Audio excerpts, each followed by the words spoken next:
Welcome to E360 TV, the live streaming and on-demand destination for influential voices and enlightened audiences. We offer trending, grassroots, and purpose-driven content across a diverse range of interests. E360 TV is more than just watching programs. We offer the ability to interact with live shows connecting audiences to real, authentic influencers and storytellers while streaming to millions of devices.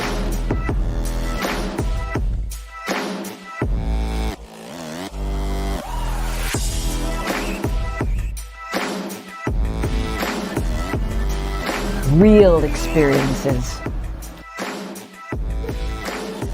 Raw conversations. One destination for it all. E360 TV.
Good morning, good morning, good morning. God, that with the hat like that makes it look like my head is like an alien. Did you see that? My head was like this long. Hey, everybody, how are you?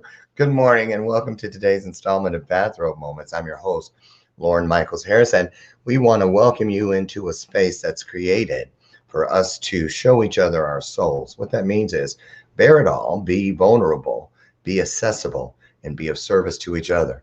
We get there when we stand side by side, you know. Can I get an amen, you guys? Because it is indeed the power of we and never, ever, ever, never the power of me. So take that with you. What's that? Oh, the ring of truth? I believe it was. That's the bell of purpose. It's been here for a couple years. 2 of the 3 years that the show has been out there. And it means that this is an opportunity. When you hear the bell ring, it is an opportunity. So whenever you're facing an opportunity, you hear me say this all the time, and here it comes again.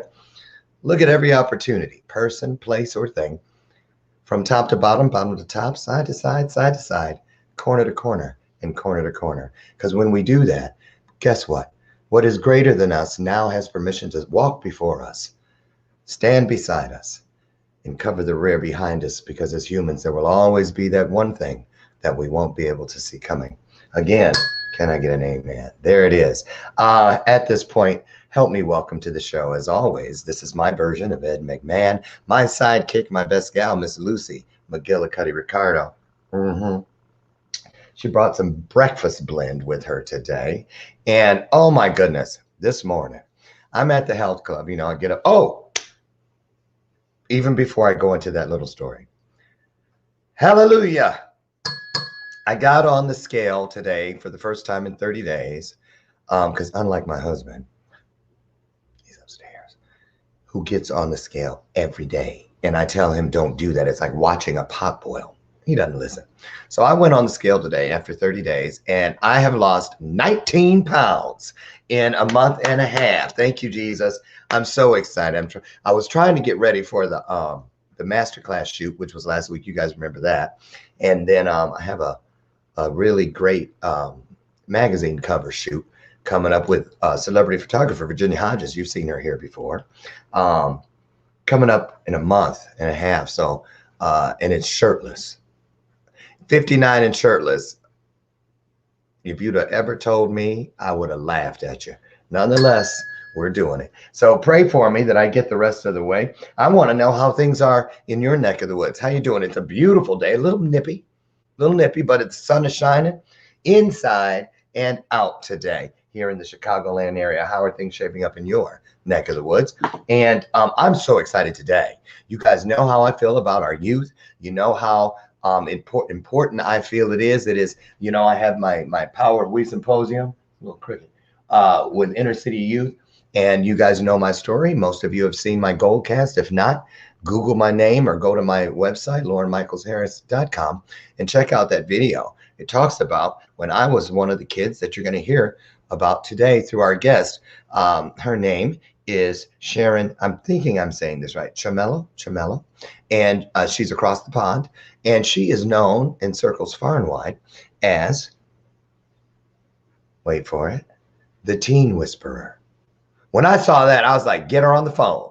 You know, I heard of the Horse Whisperer, the Ghost Whisperer, the Coffee Pot Whisperer. I didn't really hear about that, but I'm sure there's one somewhere. But I had never heard of a Teen Whisperer. And so I was like, great. Sign me up, because I know a lot of kids who can benefit. And that was one of the most important seasons of my life when I was a teen. And I wish many times for someone or something that even came close to a Teen Whisperer. And so I'm so happy to have Sharon here today. Let me tell you just a little bit about her. We're going to find out about this name. Aunt Shaza, okay, is what she's known as, and also the Teen Whisperer, the Family's Whisperer, also known as S-Dawg, D-A-W-G. You feel me? That's supposed to be my gangster rap stance. Anyway, I won't be replaying that one. Let's see here. She is a teacher, a mom, because that's what they call mom over there. Mom. That's a flower over here, Sharon. Anyway, she's a coach for families and an advocate for anti-bullying and inclusivity. That's an important one. She advocates for teens and their struggles dealing with anxiety and depression. Now, how did she get to be such an authority? Well, we were all kids once upon a time. The last time I was a kid, I think I was sitting in class next to a girl. What was her name? Nellie Olson. And she sat right across from Laura Ingalls Wilder. Remember them? That's how long ago it feels. Okay, right. Little House on the Prairie. Oh, that Michael Landon. God rest his soul. Little Joe.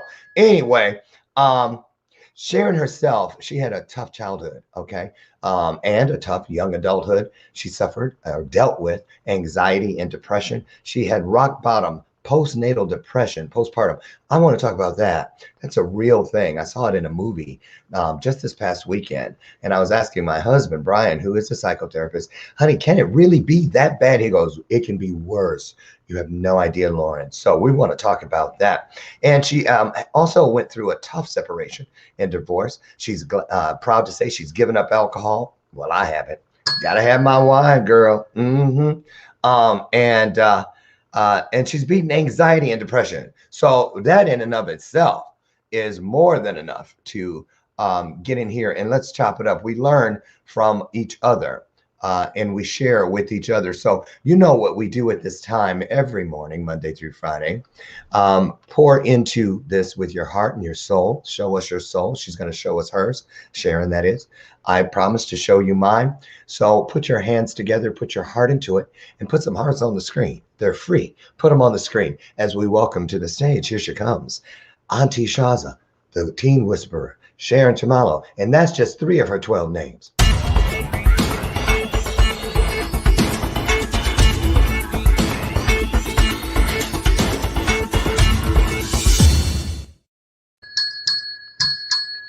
That's the trolley pulling into the station. Oh, you got your robe on, and how I wore my luxurious bathrobe. that looks. It's my bathrobe just for you, but April Fools. Oh, I forgot to do that. Doggone it. I I had a gotcha. good one too. I gotcha. Okay, well, I love that. It's very plush. So tell us where Thank you you. are, what time is it, and then give us a little backstory, Auntie, Sure. about how you got to this place in your journey as the teen whisperer, and then we'll Yeah. get down into it if we would. Yeah. Thank you, Lauren. And thank Mm. you for that amazing introduction. I was laughing through the whole thing. Yeah, well, you know. Cheers. Uh, Cheers. so here it's 11 o'clock at night and nearly bedtime. Oh, Yep. wow. Yeah. That's And where okay. are you? Oh, I'm in Brisbane. So actually in Sydney it would be midnight. Oh, I Oh thought you were in the UK. You're in no, Australia. Australia. Yeah. Oh, And it won't be midnight in Sydney because we just switched over April 1st. We switched back to the same time. So okay. they were on Well, daylight well, saving. Yeah. happy April 1st. And Thank you. so, have you always lived there? Are you a native? No, I was born in Sydney and my dad was Air Force. And that's one of the reasons we had a rough childhood because we moved around a lot, but also there's a very big drinking culture in the Air Force. And, I you was in know, the Air Force here, yeah, and yes, there is yes. military anywhere, Yeah. you know. So the moving and my siblings both had intellectual disabilities and emotional difficulties. And then poor old mum was dealing with all of this, with the alcoholic and the kids with challenges and then the bright kid and yeah, it was So, tricky. just so we're clear, because I don't know, the sun is shining on me. That's okay. I'll move it.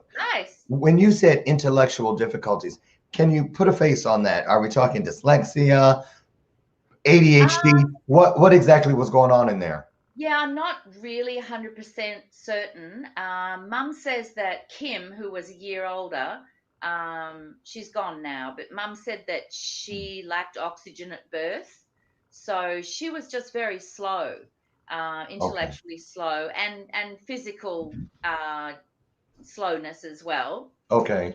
And my brother was a little slow, but he had a lot of social emotional difficulties. And I think a lot of that was lack of connection with his father. So Okay. so Now, he went right off the rails and ended up in jail and all kinds of stuff.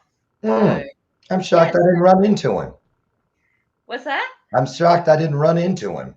Yeah, In that's other right. words, been there, done Yeah, that, yeah, you yeah, know. So I get it. I get it. yeah, So, yeah. Sharon, how many kids do you have yourself, if any?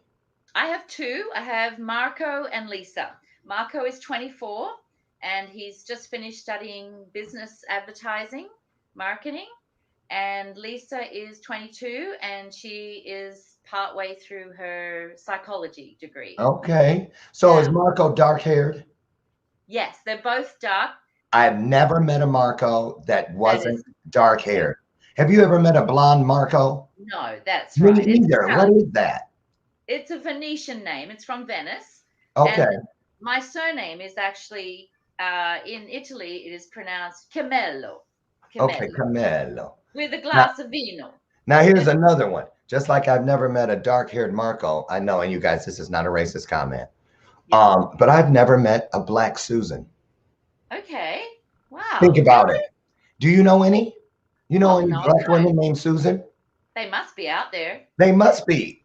Put in the comments. Anybody? Do you know a person, a Susan of color? Let's just say of color.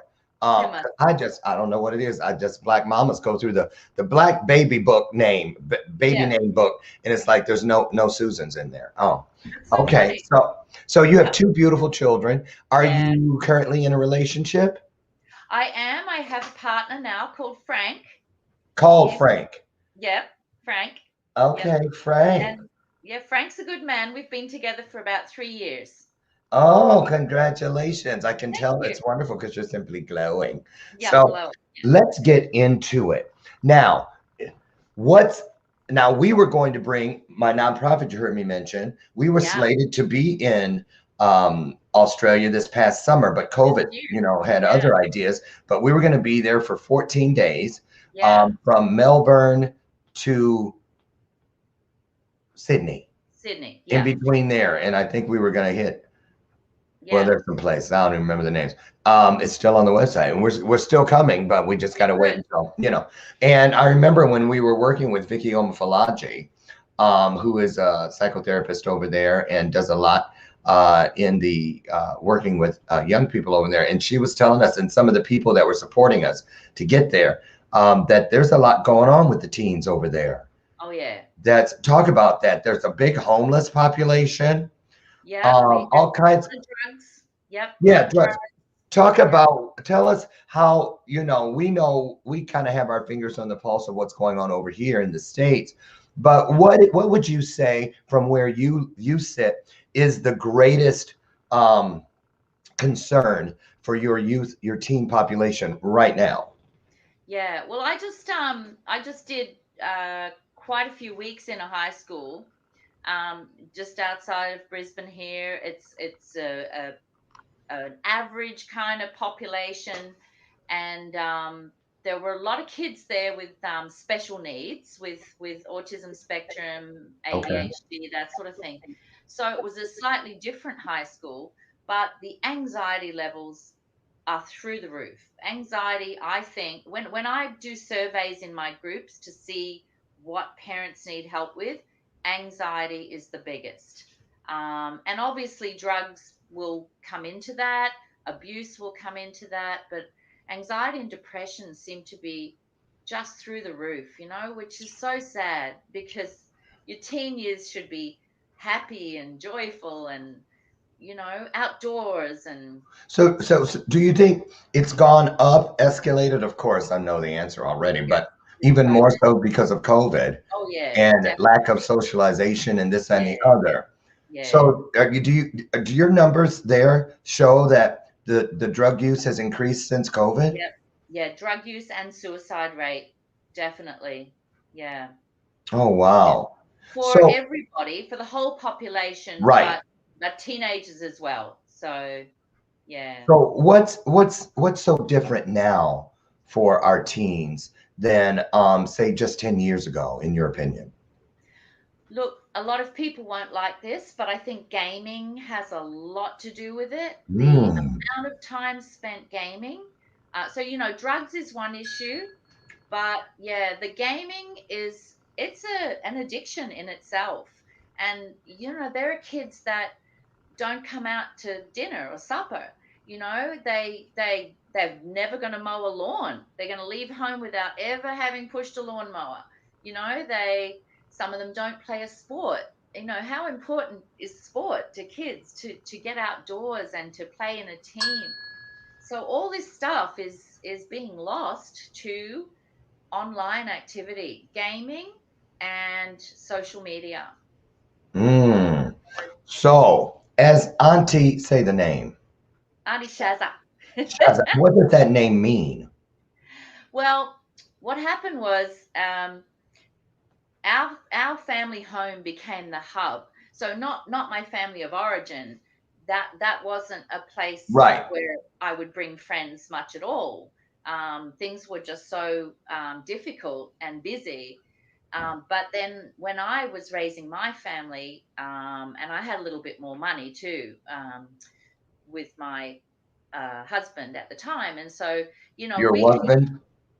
What's that? Your husband. Yeah, that's it. And we could have all the kids come to our place. We had a pool. We were very lucky. We had a big house with a big yard, and there was a park just over the fence. And so our house became like the central hub for all the Okay. kids.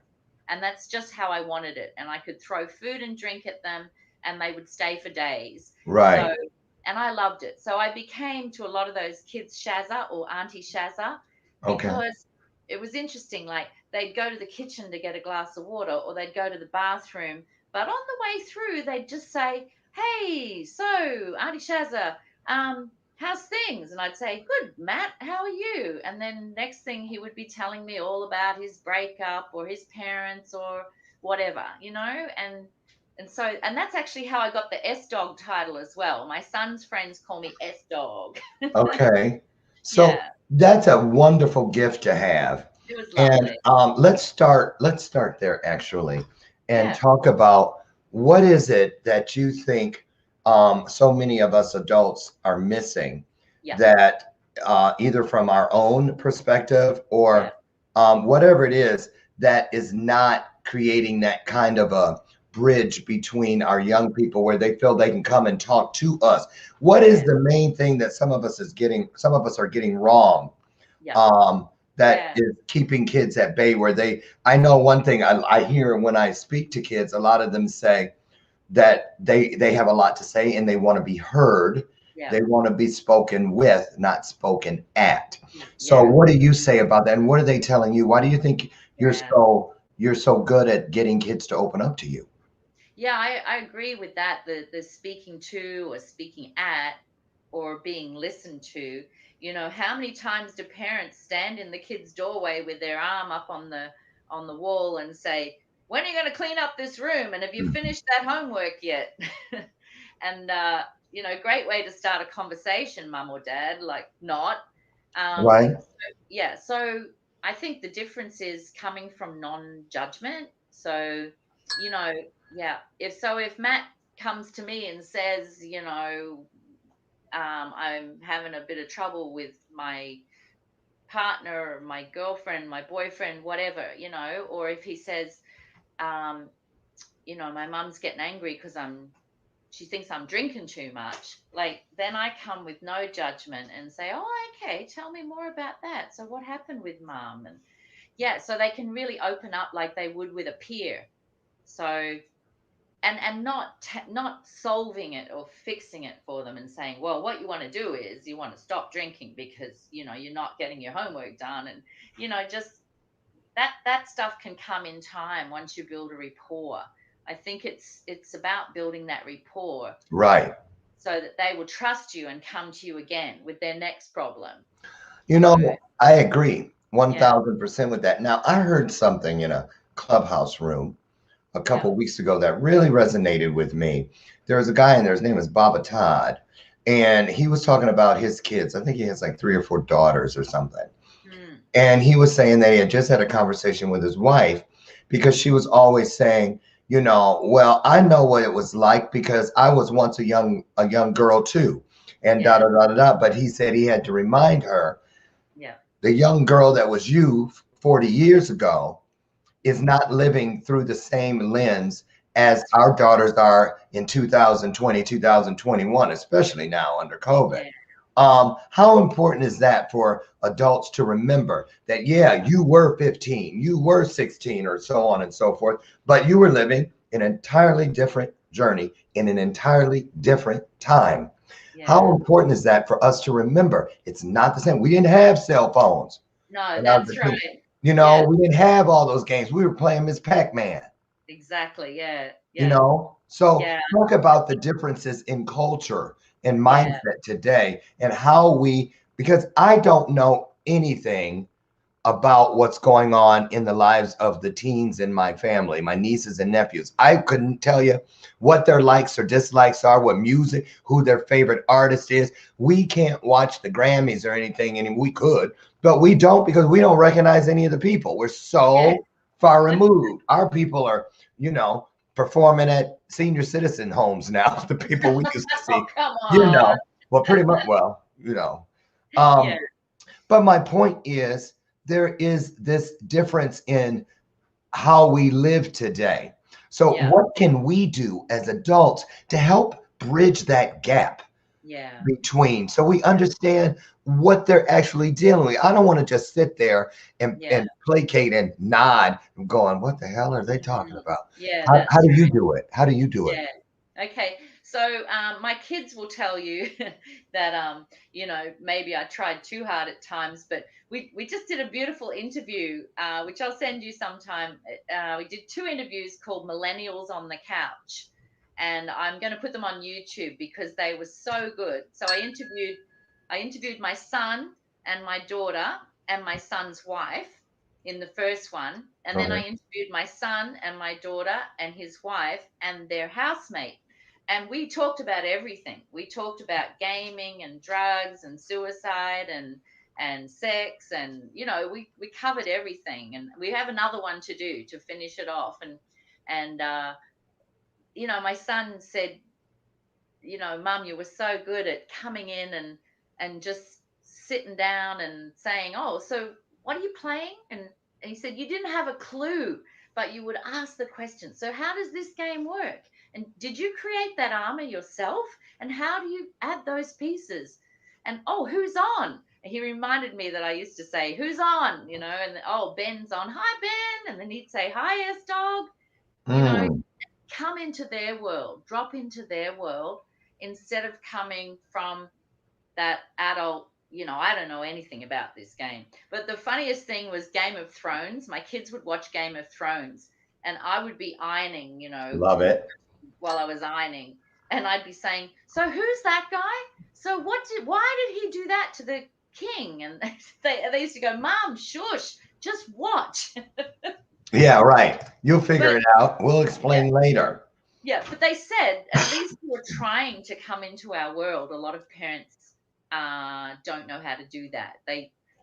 And it's not a matter of don't know how to do it. It's just about asking the questions. And if they're watching Game of Thrones, maybe that's not the time, as I found out. But Right. but with the gaming, I would go in and I would say, "Will you show me how you do this?" So Sharon, let me yeah, ask you something about what you just explained about how you came in and you would ask those qualifying questions and whatnot. Can you shed some light on? I have a feeling that there is a difference when, as adults, we step into a young person's space, yeah, as far as if I'm there as a spectator yeah, or a participant. yeah, Do you yeah. understand what I'm saying? Oh yeah, Am I there as an authority figure or am I yeah. there as a peer? Because you hear a lot of people say, parents, you cannot be your child's best friend. That's right. So talk about the difference there, Yeah, because that could be a little bit skewed or yeah. you know what I'm saying, a little Yeah, confusing for some and people. I think those lines are very confusing for people. You still have to be the adult. You still have to be the parent and set the boundaries, and guide your child.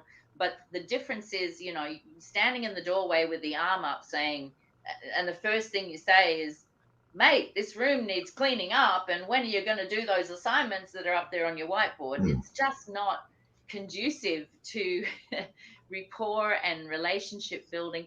And then they wonder why the kid grunts at them with single syllable answers. So instead, you need to be able to come into the room, um, sit down, say hi, ask what's happening in the game, see if it's a good time to chat or not. Maybe make a time. Can we have a chat sometime this morning? About a few things, and get a response from them where they agree. And then that's when, after you've worked on that rapport, like you do every day, that's when you say, um, got a few questions. How's the assignment going? How's the homework going? Hmm. And then, but make a time to do that, like you would a partner. You would never, well, we would hope that you would never Right, just right. say to your partner, so when are those socks going to get picked up? And when are you going to fold that washing? And, You know you know, that dinner ain't gonna cook itself. exactly. Right, So right. it's about approaching it with respect. And it You, doesn't mean you're trying to be their peer or their best friend.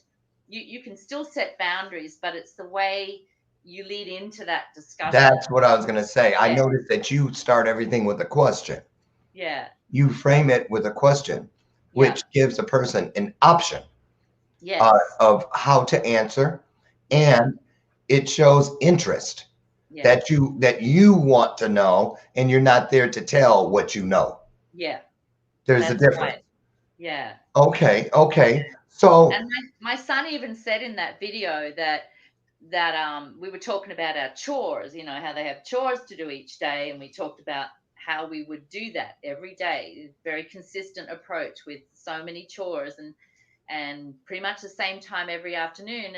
And he said, Mum used to even like ask us if we would like to put out the garbage or whatever. He Hmm. said, of course we didn't want to put it out, but it was the way she would say, The "Would way you she guys would like say to that. put out the garbage now, please?" And he said it was kind of something we couldn't really, you know, reject because it was Because so it just nice can't, you to. kill them with kindness. Yeah, yeah, that's right. Yeah, So, yeah, yeah, yeah. So what about or do you have any tips?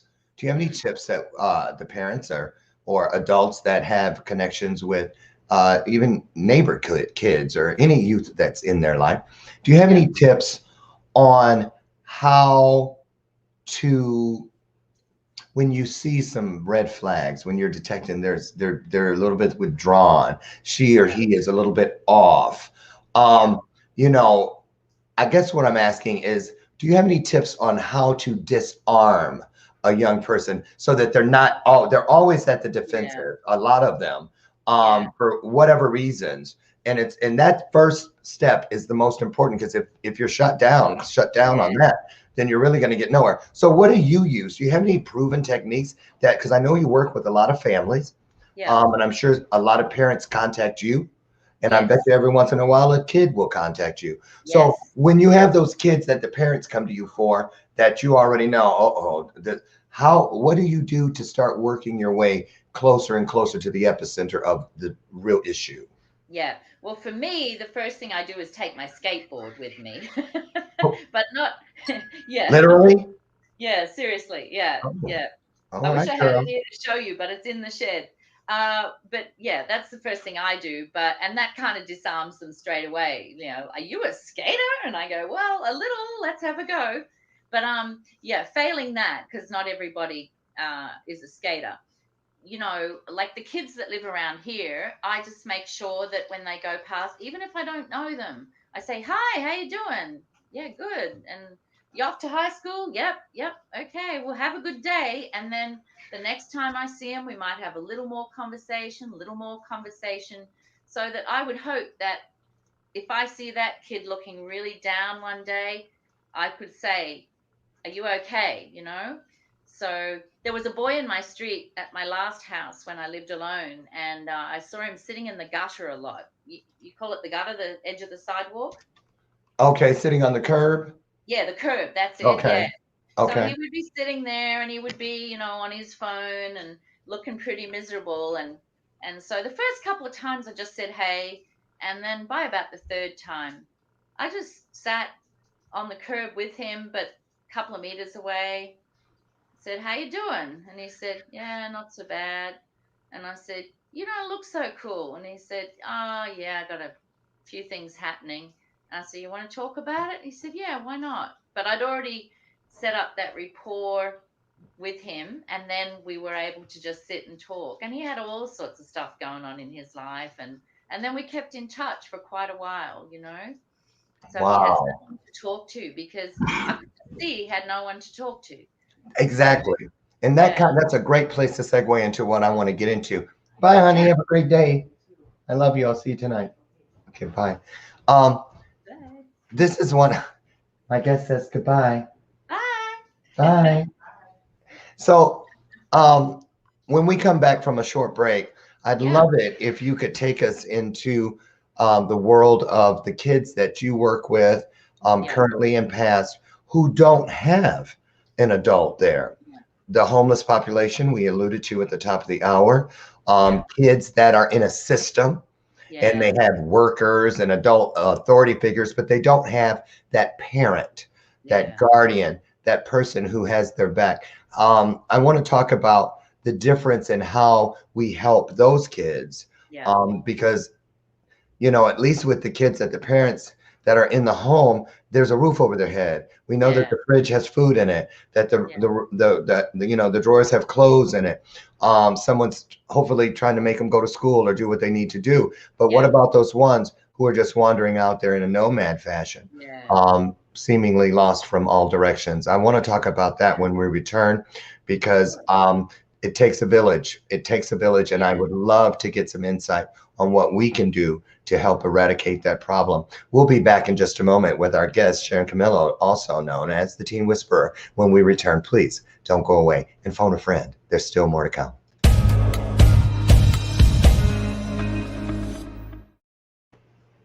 Okay, here we go.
All righty, welcome back to today's installment of Bathrobe Moments. I'm your host, Lauren Michaels Harris. We're here today with my guest, Sharon CHEMELLO from Australia, and she's also known as the Teen Whisperer. Before she gets back in here, I just wanted to say I'm excited for tomorrow, the 2nd of April. It is World Autism Awareness Day, and I'll be hosting a 90-minute television special right here on the E360 TV network, and also all of my social media platform pages, all going live at 4 p.m. Central Standard Time to 5:30. I'll be having and hosting 5 wonderful influencers from around the globe who are all autistic.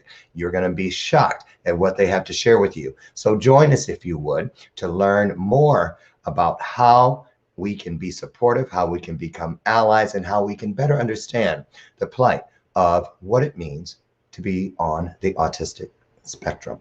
So also tomorrow at 2 p.m. Central Standard Time, I'll be speaking at the SSBC's Small Shifts, Big Changes Symposium, hosted by Icon Harrison Klein. So there's more information on all my pages on both of these wonderful events. Head over and check them out. Sharon, where are you? There you are. Hi. Oh, Hi. welcome back. So excited that you're here today. I would love if you could talk about our homeless situation. And this is what I want to talk about right here. When we,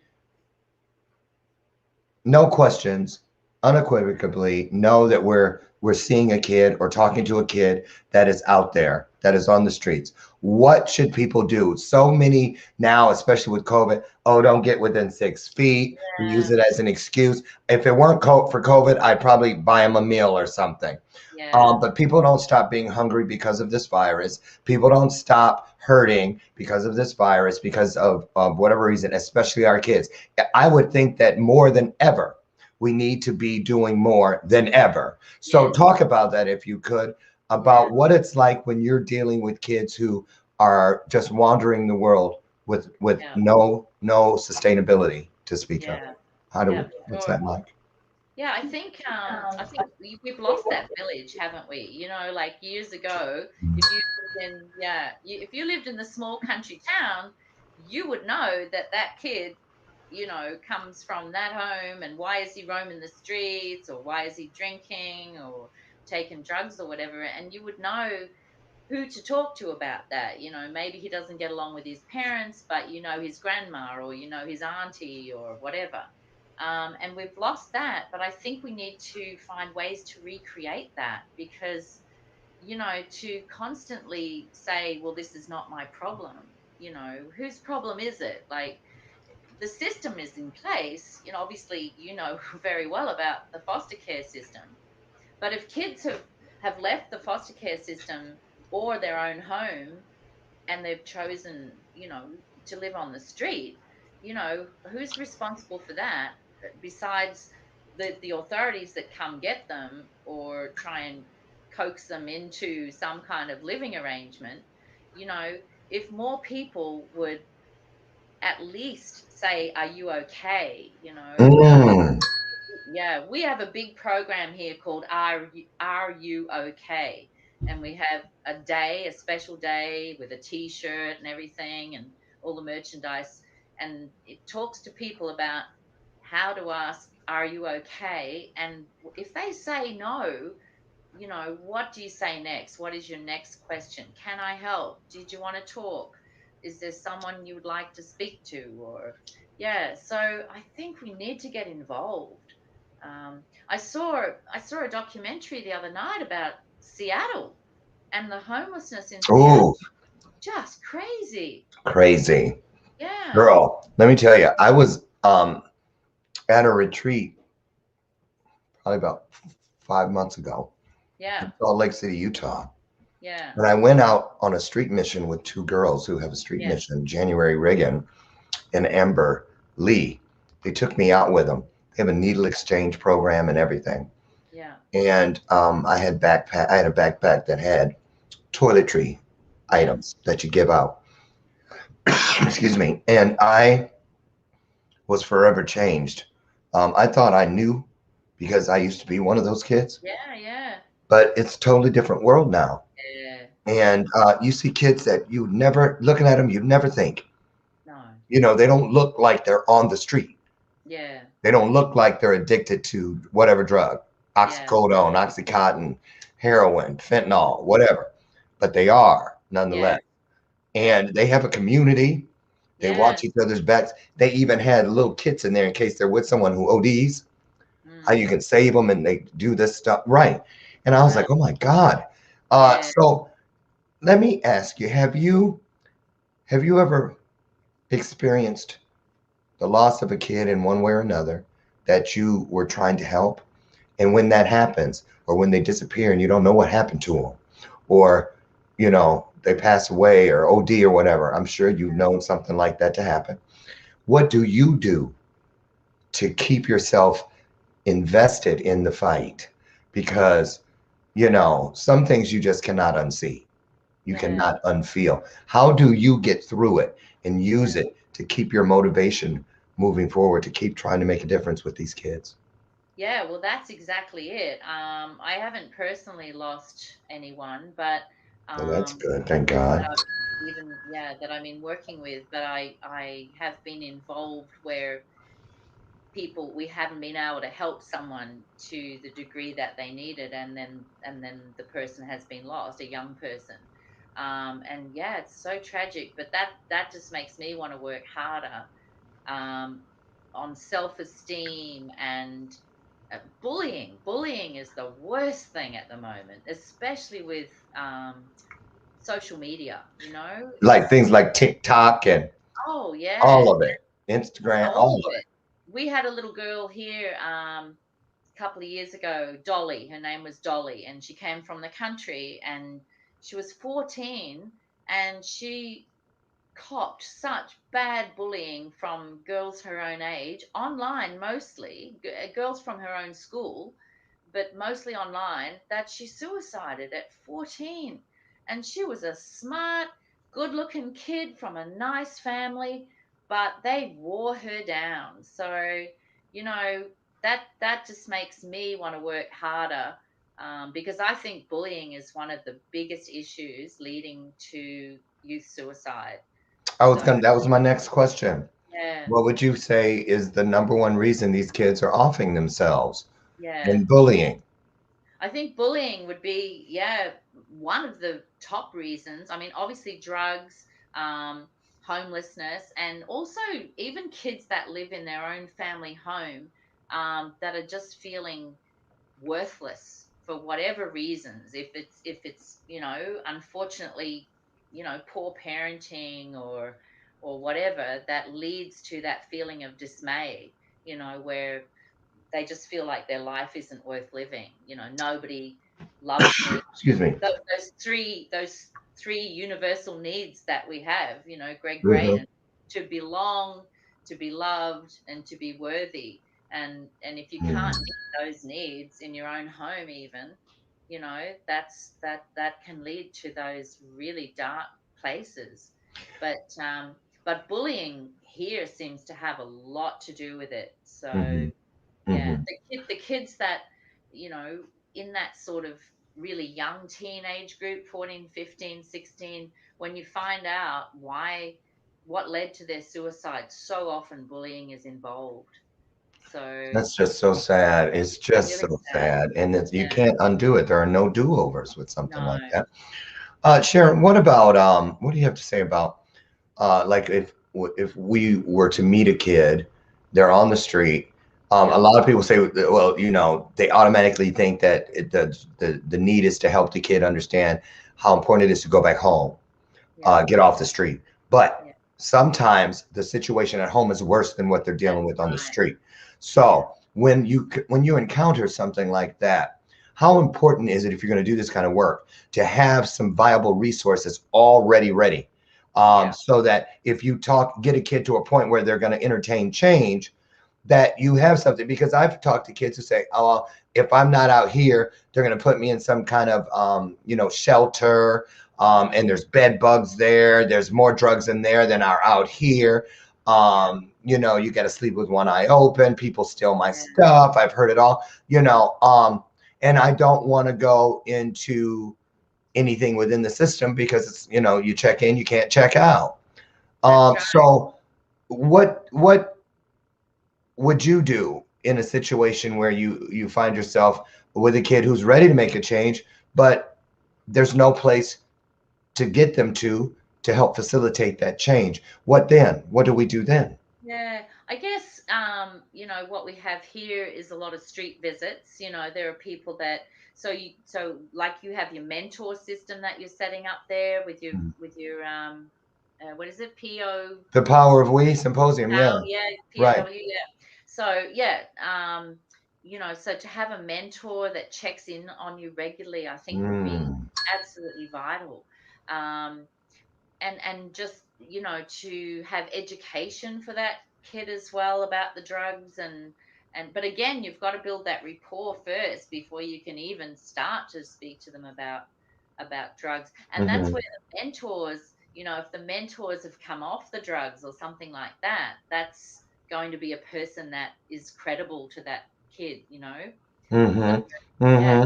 it's a Hmm. really difficult situation. But we have the vans that go around with the food, and we have people that go around sorting out the drugs. But yeah, there needs to be some more long-term solutions. For these More, kids. yeah, Absolutely. like it would be Absolutely. great to have hostels or something where they could come and go as they please, and feel safe.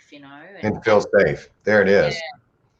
yeah, A couple years ago, when I was building out the Power We Symposium, I was blessed to go out to San Diego and spend a week with the Lisa Nichols crew. yeah, I don't know if you know Lisa Nichols, yeah. And she has a thing called the Teen Spirit, mm, and Motivating the Teen Spirit is the name of it. And I was really amazed how there were parents who were there. When they drop them off on Friday, they come in, it's like an orientation or whatever, and the parents are used. Most of the parents were sitting there, and the kids were talking, and the facilitators. The yeah, last day at the graduation, 2 days later, the parents were back and they were yeah, speaking, and I was really shocked at how many parents stood up and broke down and said, when I dropped my kid off here on Friday, I really thought that they were the main problem, but I see today, because they are telling me things that I never knew about mm, myself and about them, that I am more vested in the problem than I ever could have known. And what I watched happen with these parents, I mean, it was across the board. One by one, they all just started standing up around the room. And I was like, wow. So my question now is, because nowadays, that thing about, well, I don't want to get involved. I yeah, mean, I had a coaching client a couple months ago who kept canceling her sessions because she was hearing the abuse of a preteen upstairs in the apartment above. And she had already called the authorities twice and been threatened by the father. If you do it again, blah, blah, blah, mind your own business. What do you say about us as good neighbors, as Yeah. part of that village we always talk about, when we see something that sends us a red flag, but we don't know what to do, and you call and they say, well, we can't do anything until they're officially missing, or we can't, did you see them, did you see them hit them or something? What do we do, or where do we go, Sharon, to Yeah. learn how to get some eyes on a situation before it's too late? Yeah. Well, we have to report it as soon as we can. I had a situation when my kids were little. The girl next door was verbally abusing her small child over and over and over. And so the lady on the other side and myself discussed it. And we were in tears, some of the stuff we heard this lady saying to her child. And I said to the other girl, I'll ring him, but you got to back me. You've got to ring in as well and say that you agree with what I've just said because, Mm. yeah. So we did that. And then, funnily enough, 20 something years later, my daughter has moved into a share house. And when I pulled up to see it for the first time, I was a little judgmental about next door. I kind of looked at the way the house was and the stuff, the junk, the bins were overflowing, and there was Mm. a big dog on a chain. And I said to Mm. Lise, "Oh, I'm not sure about next door, Lise." And she said, "Oh, Mum, you're so judgmental." I said, "Yeah, I know. I just got a bad feeling." Sure enough, she's just reported the mother of the two girls that live there. They're just two little girls, maybe 5 and 10, and the mother is so abusive. She's so abusive. Her language would curl your hair. It's just so sad what she yells Well, at that's us. that'll be Yeah, a good one to see. it I was a was like, joke for you. I go Yeah, ahead, give it a shot. Curl my give it eyebrows a and shot. lashes. That's Yeah, about the extent of it. I Uh, won't say the words on a family show, but so, you what can did she imagine. do? Yeah, She said she reported. Yeah, she said to me, because I said to her, "Oh, Lisa, I don't know. Like, do you want me to make a phone call?" She said, "No, Mum, I'll do it." And then this week she said to me, "I made the call and the people are coming out to visit them and the process is underway." I said, "I am so proud of you because you are doing those girls a favor and you're doing the mother a favor because she doesn't know how to speak to them the way we would." There you go. Yeah, There you yeah, go. That's what I want you to go yeah, into, because we're going to be bringing this thing full circle in just a few yeah, minutes. And I want you to talk about the families that yeah, you help, the adults. What yes. what is the main thing that you feel is your greatest challenge to get an adult who is contributing to a Yeah, problem with a kid but just cannot see it? How yeah, do you get through to them? Because yes, kids are a lot more flexible, yeah, but parents, some of us, we're in our own, you can't tell me yeah, shit. yeah, This is my house. I'm the adult. Mind yeah, your business, lady. that's right. What, go raise your own kids, all of Yeah, that. What do you yeah, do? Do you get how far will you go with these adults to get them to see what they need to see, to do what they need to yeah. do? I always want the parents to be part of the session, whether it's in person, if I go to the house, or if it's on a Zoom call or whatever. The parents have got to be part of the session. Like there was a boy that I coached for a few weeks down Ipswich Way, and mum and dad were allowed to just hang around in the kitchen. He didn't want them to be in the session. But I said, well, how about if mum and dad were just having a coffee in the kitchen and maybe they just tune in occasionally? Yeah, would that be okay? And he said, yeah, okay. And because the session is really for the parents as much as the kid.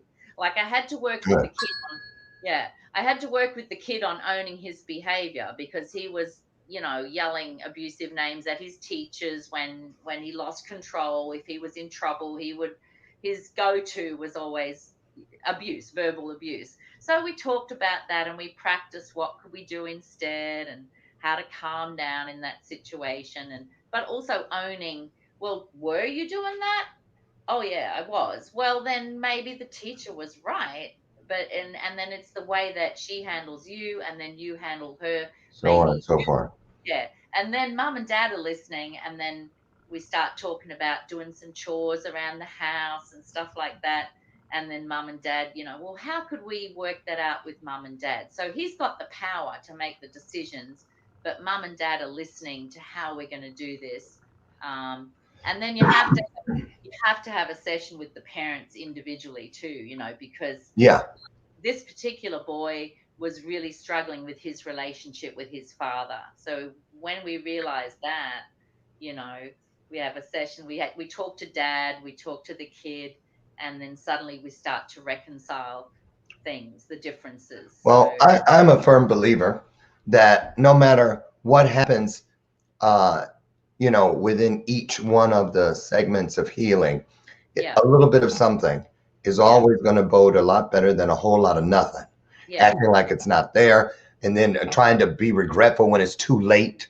yeah, So I love what you're doing, and you can do it with anyone, anywhere in the world, because of yeah, what we have right in front of us. yeah, So tell people how I'm showing at the Teen Whisperer, and we also have at the Kids, Teens, and Families Whisperers. yes, So and both of those, by the way, everybody, both of those are inside the comment section somewhere in there. Scroll and you'll find them. What would you say is the time that someone should contact you? Don't wait another day. Don't wait yeah, another hour, even if it's just to find out what to do next. yeah, When is that? When is it?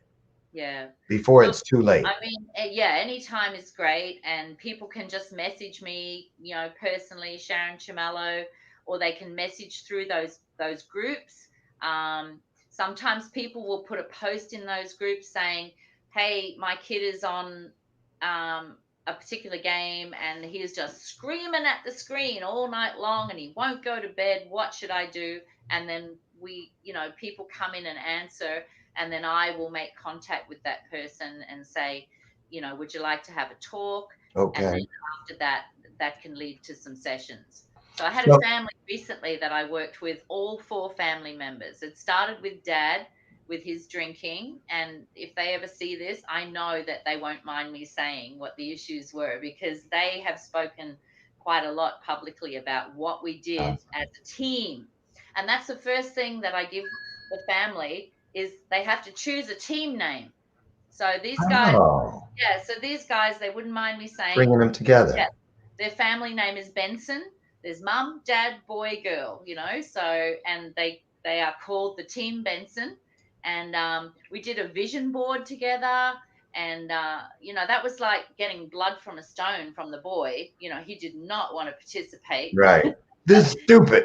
Yeah, but he did. He did. He joined in. And then we set up a set of family rules so that mum wasn't doing everything. And dad is no longer drinking. So, we're really pleased about that. Wow. Yeah. And he's very proud of himself. And he's now Could actually be. studying coaching now. So I'm proud of him. Wow. Yeah, it's great.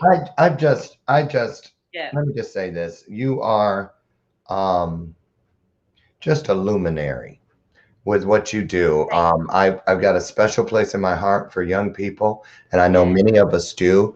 And I'm so grateful for you. And I will keep your information handy.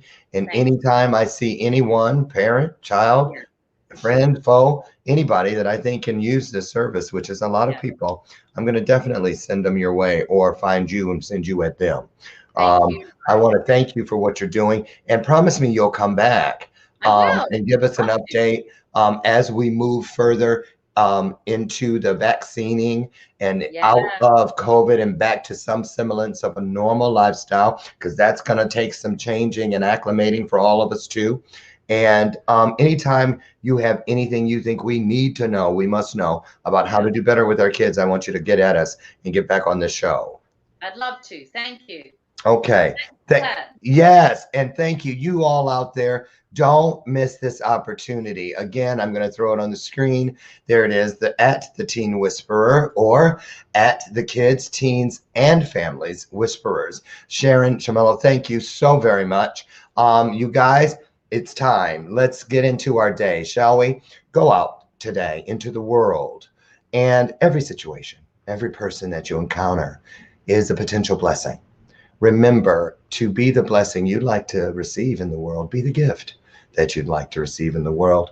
And together we can make great change. Alone, yeah, but not as much. I'll meet all of you back here tomorrow morning for another episode, God willing, where my guest will be Oleg Lohi from someplace else over in Europe. He'll be here tomorrow, and I hope you will be too. Remember to share your soul with each other and promise to share everything that has made you who you are. Sharon, have a great one. We love you. We celebrate you and look forward to the next time. Thank you, Lauren. Thank you. You're welcome. Everyone, I'll see you tomorrow morning. Get out there and be your best. I'll see you right here on the front porch tomorrow at 8 a.m. for our next installment of Bathrobe Moments.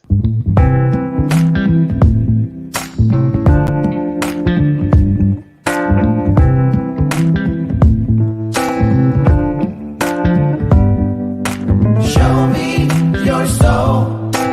Baby, I'll show you mine. Show me your soul.